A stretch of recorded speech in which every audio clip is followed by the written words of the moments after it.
شێوەرمەندیە ڕێڤەبەریە خۆسەریە دەموقراتیکان کانتۆنا جێزیرێ ژیان حسێن li serrûşa Sûriyê û ya jinan bi taybet axivî.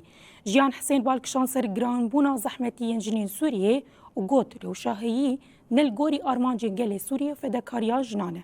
Her wiha bang li jinan kir ku li hemberî vê siyaseta piştguhkirinê hevgirtinên xwe pêk bînin.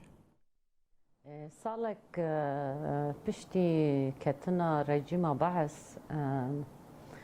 hêvî û xeyalên her hemwelatiyekî Sûrî de taybet wekî jin xeyalên gel ê her zarokekî ji bo vê guhertinê gelek mezin bû ji ber 53 sal nîzama Baes ku yek reng, yek ziman, yek millet ev gelek êş û gelek xirabî û gelek felaket bi xwe re anîn dozê adarê ê ku hatî çêkirin yanî ji bo wê xeyalên milletê Sûrî hemû bû ji bo guhertina rejîma Baes. Taban ketina rejîma Baes em îro salekî wê ji ber salek qediya niha di vê salê de bi rastî çi xwe re anî gelek cara hêvîn û xeyalê ku tu li bendê bû ê guhertinekî gelekî mezin were çêkirin. Sîstemekî dîktator diçe sîstemekî dîmokratî were.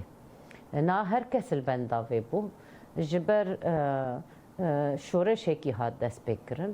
Di vê şoreşê de bedelên gelekî mezin hat dayîn. Di vê guhertina hatî çêkirin wekî jin em bendewariyekî me pir mezin hebû. Çunku di nîzama Baes de jî jin nas nekir.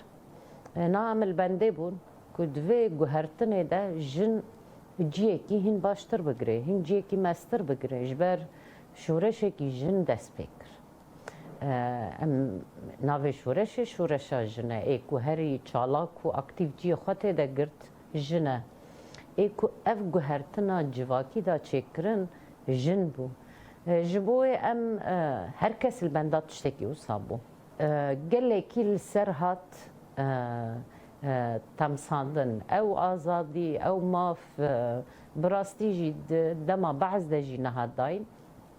Di salekî piştî ketina Baes hikûmeta demekî a ku heye me dît heger nîzama Baes veşartî dikir lê me dît ev eşkere dikir yanî tenê ferqa wê ev e.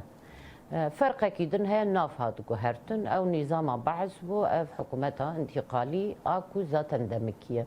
Yanî peyvek di do ferqê wê hene nav hatin guhertin lê yek veşartî kir yek eşkere kir. Di hikûmeta nû de êrîşekî di vê salê de qetilhamekî jin hat çêkirin.